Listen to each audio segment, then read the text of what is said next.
In this remarkable world we live, we stand amazed at the grandeur of creation.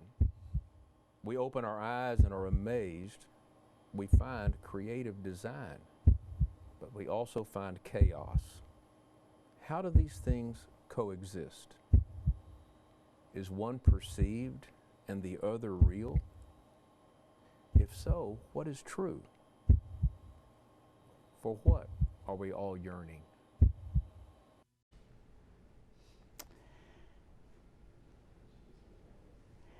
Good morning. Welcome to What is True. I'm Don Patton. I want to call your attention to the fact in Romans chapter 1, verse 20. The Apostle Paul said that since the creation of the world, his invisible attributes, his eternal power, and divine nature have been clearly seen. We clearly see the divine nature of God, his eternal power, being understood through what has been made. We're continuing a series of lessons on the subject of science and that which reveals God's eternal power and divine nature from the world of science. Specifically, this morning we're talking about the laws of science, which I believe are the laws of God. This is really what David is telling us in Psalm 119 when he says, "You establish the earth, it stands. They stand this day according to your ordinances, for all things are your servants." The ordinances are the equivalent of laws of God. And how is it that we came to have laws that govern the universe? Why is it that the law works here in Arkansas as well as in China and on the moon and throughout the universe? There are laws that the universe obeys. Albert Einstein made this observation when he said, "We see a universe marvelously arranged and obeying certain laws." He understood that, and he attributed that to God. We want to look particularly at the laws of thermodynamics, which he goes on to describe in this context. Now, when we talk about thermodynamics, a lot of people's eyes glaze over and they think, "I don't know anything about that." But the truth is, we understand it very well. We don't use that terminology often, but we certainly understand the concepts. There are a number of laws of thermodynamics. We'll look at two, but let's notice his observation concerning these laws. Classical thermodynamics, it's the only physical theory of universal content concerning which I'm convinced that it will never be overthrown. Now, there are a lot of different ideas in science. He says he has as much or more confidence here than in any other area of science.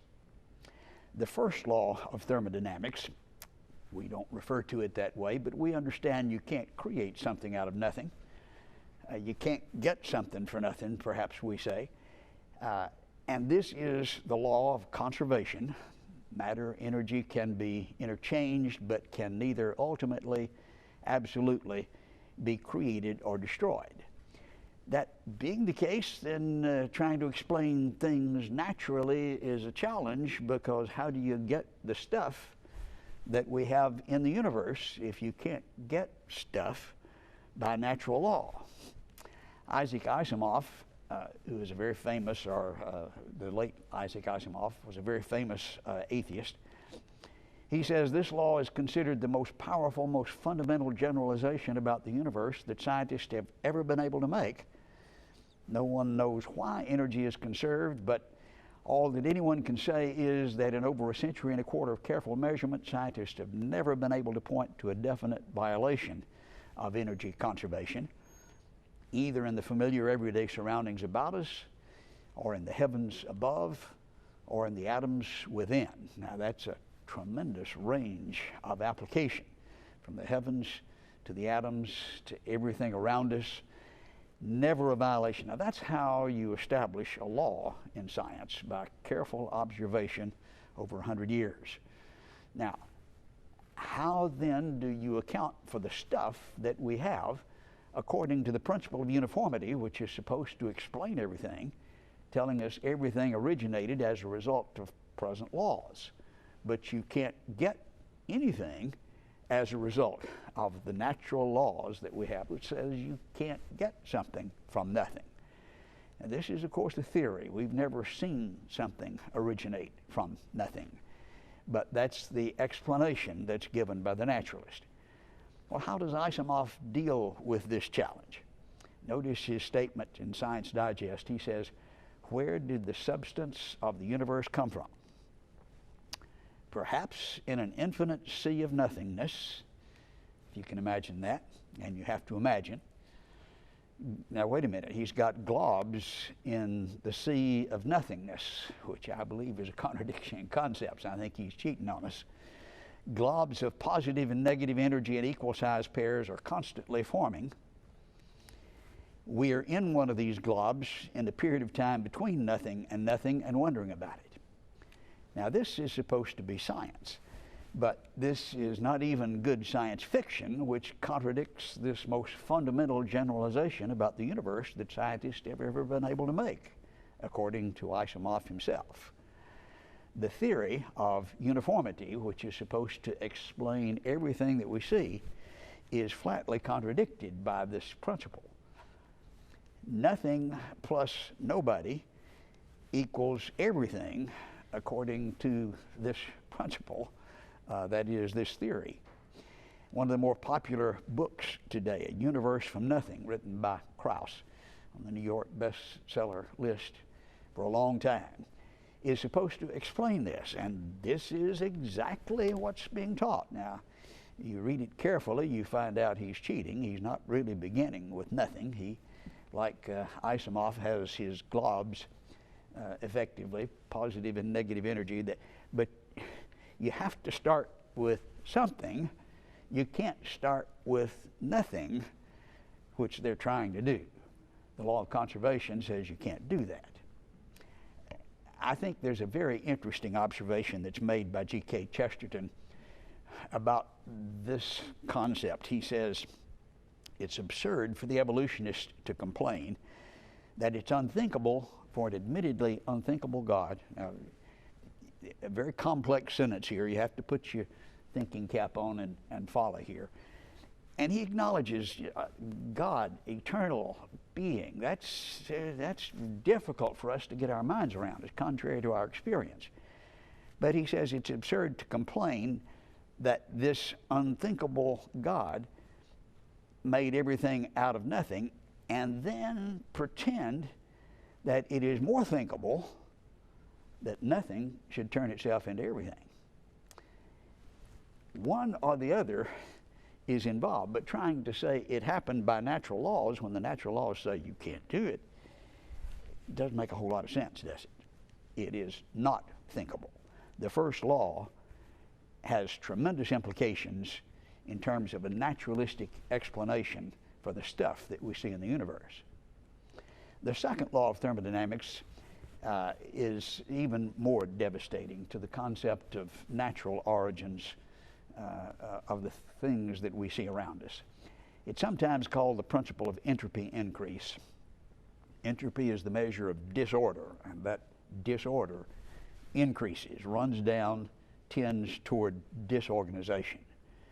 Notice the description by the atheist Asimov. Another way of stating the second law, then, is the universe is constantly getting more disorderly. Viewed that way, we can see the second law all around us now.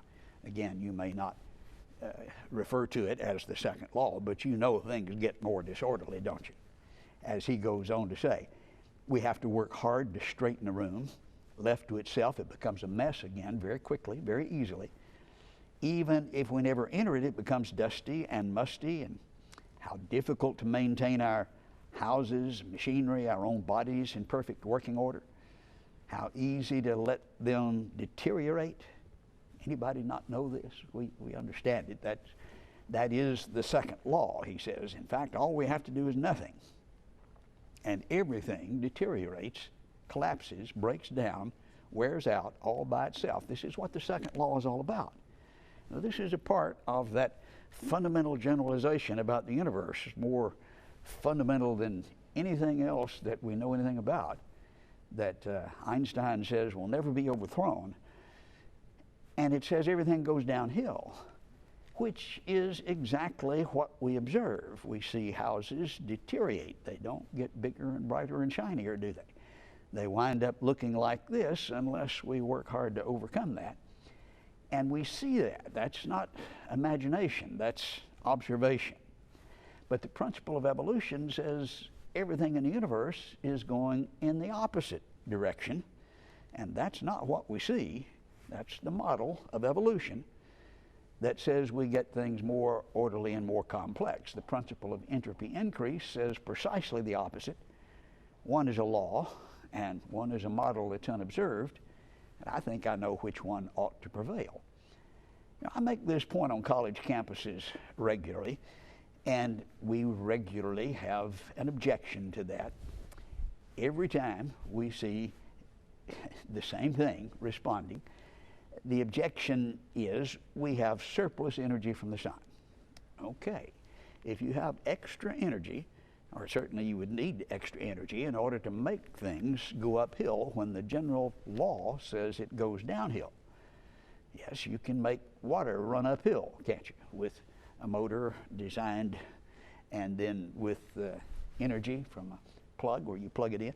You have to have extra energy, but that's the supposed objection that overcomes this downward law that would prevent things going uphill.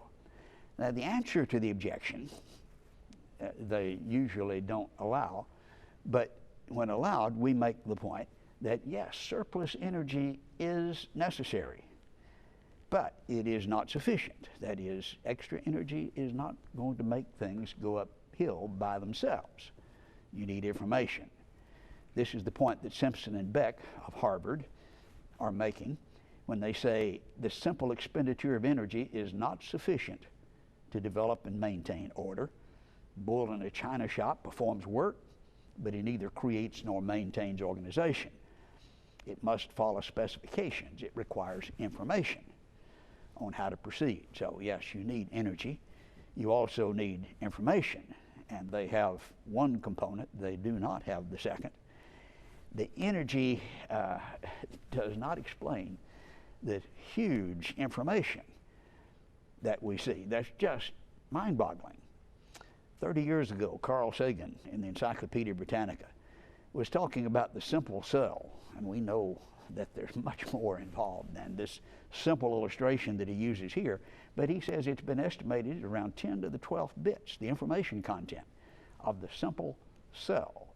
And then he says that's comparable to about 100 million pages of the Encyclopedia Britannica. Now, that would make a stack of books about a mile high, over a mile high. A lot of information. Where did it come from? Well, we got energy from the sun, but that does not explain the information, an immense amount in a simple cell. But the information needs to be updated since Sagan made that statement. And in Science, just a few years ago, they point out that there's 2.2 million gigabits of information in your DNA, or at least in 2 ounces of the DNA. 500,000 DVDs in your DNA was the headline in Science. Now that's a lot of DVDs, 500,000. That would make a stack of DVDs 2 football fields taller than the Empire State Building. How much information in a DVD, in a stack of DVDs, 2 football fields taller than the Empire State Building? That's in your DNA. Mind-boggling amounts of information, and that just happened. Energy from the sun? I don't think so. We look at the SETI program, which is looking out into outer space, trying to find evidence of intelligent life. And if they were to see a few little ordered dots and dashes, information, coming from outer space, what would they conclude? You'd have headlines around the world. We found intelligent life in outer space.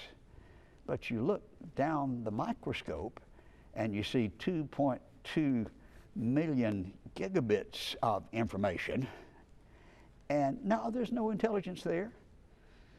There is proof of intelligence if you've got a few little dots and dashes, an ordered sequence from outer space, but millions of gigabits in the DNA means nothing. I think somebody's got blinders on. I think they're not looking honestly at the evidence. Sometimes we're referred to mutations as the how-to of evolution. This is supposed to increase the information, which in fact is an example of a decrease in information. Something goes wrong in the reproductive process. It messes up so that sometimes you may have an improvement if you lose some things that you don't need in certain circumstances. The answer to the question biologically, where do you find an increase in information, is just deafening silence. Mutations decrease information.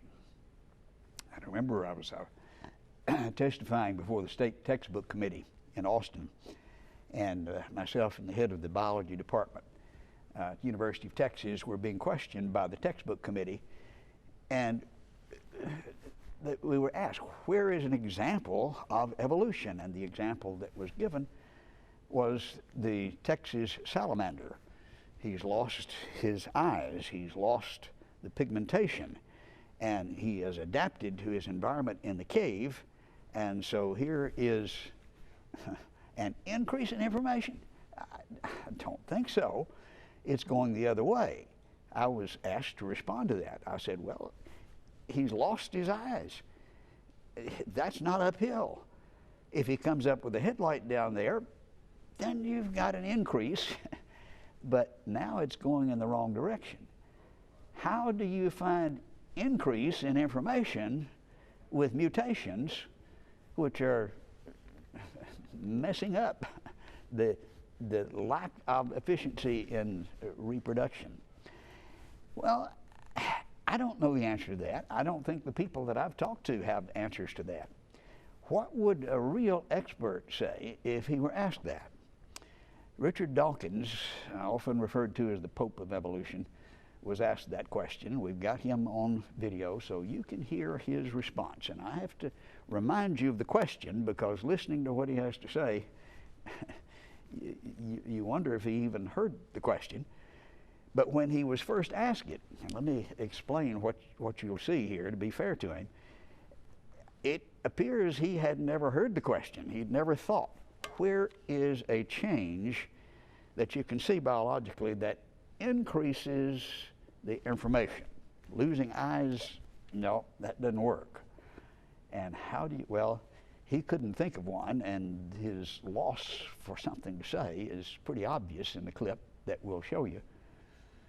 He finally asked us to turn the camera off so he could come up with an answer, and then turned it back on. There follows then his answer that he thought up, but remember the question, where's an example of an increase of information as you listen to him respond? Professor Dawkins, can you give an example of a genetic mutation or an evolutionary process which can be seen to increase the information in the genome?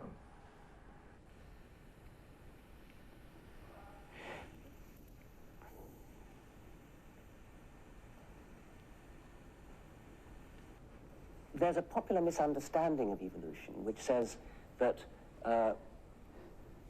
fish turned into reptiles and reptiles turned into mammals, and so somehow we ought to be able to look around the world today and look at our ancestors. We ought to be able to see the intermediates between fish and reptiles, or between reptiles and mammals. We ought to be able to see fish kind of on the way to becoming reptiles. But of course that's not the way it is at all. Fish are modern animals. They're just as modern as we are. They're descended from ancestors, which we're descended from.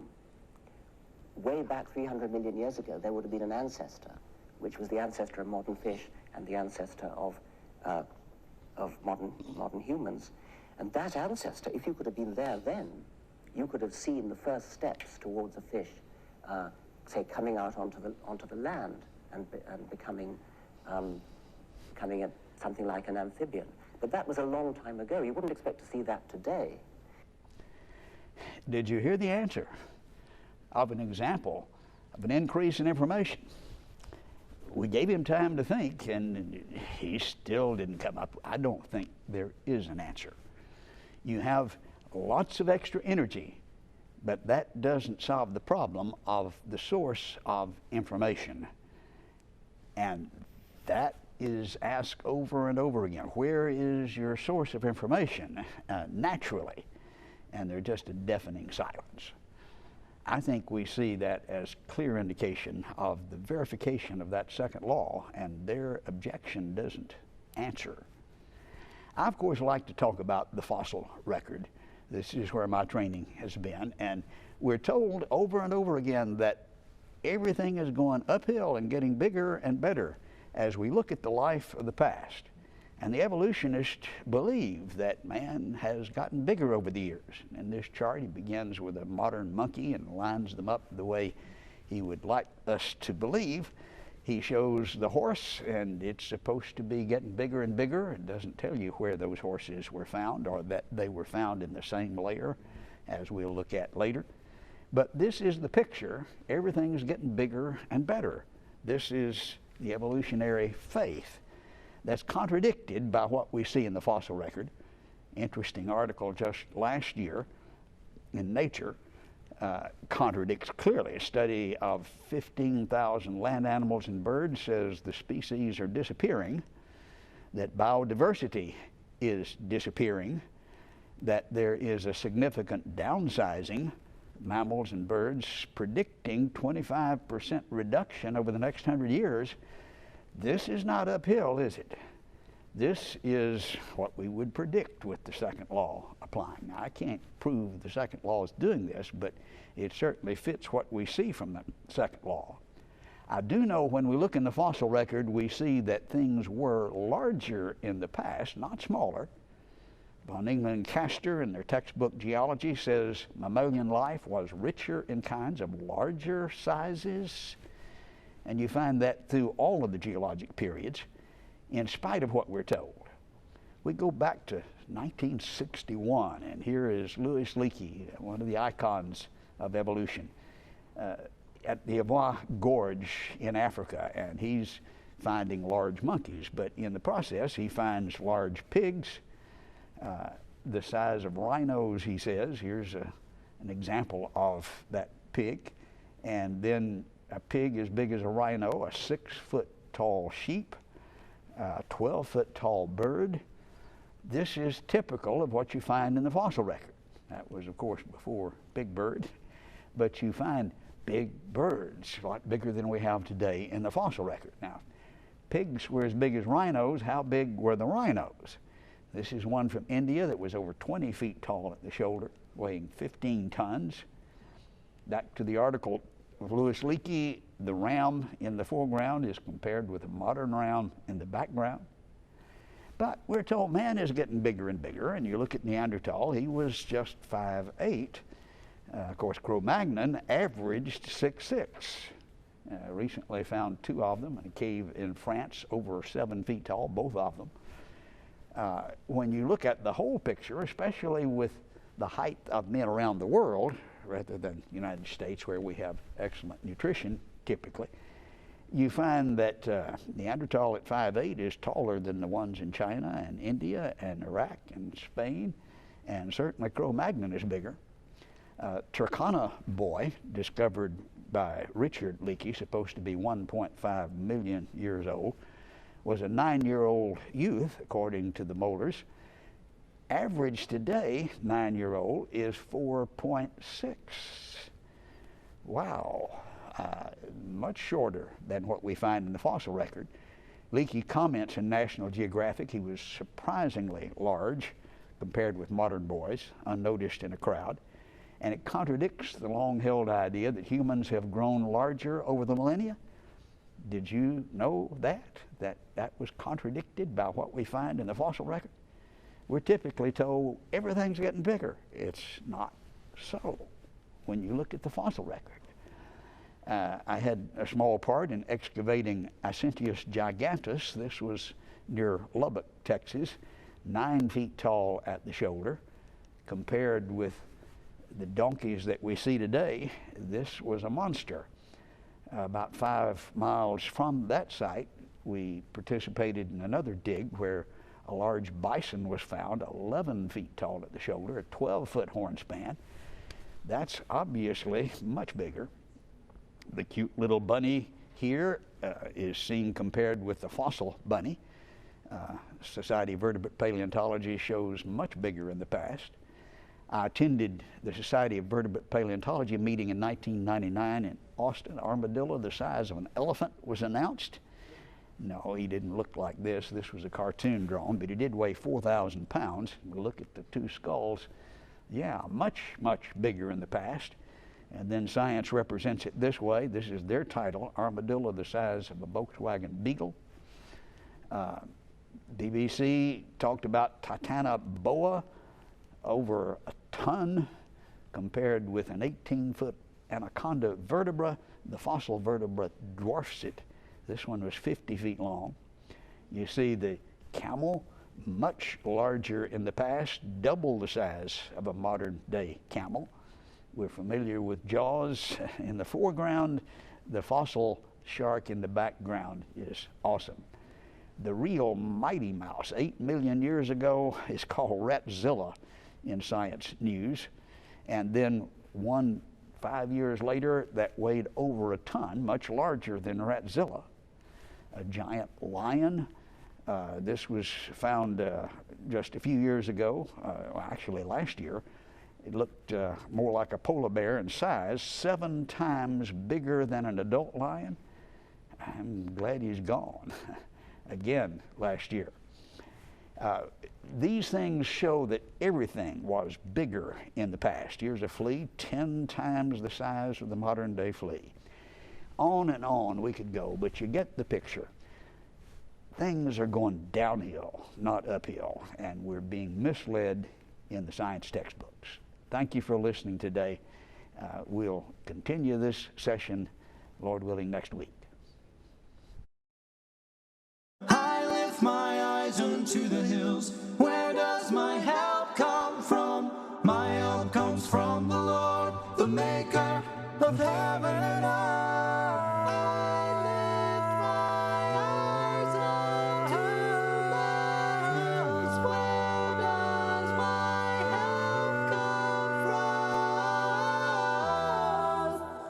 Praise you in this storm, and I will lift my hands. You are who you are, no matter where I am, and every tear I've cried, you hold in your hand. You never left my side, and though my heart is torn, I will praise you in this storm.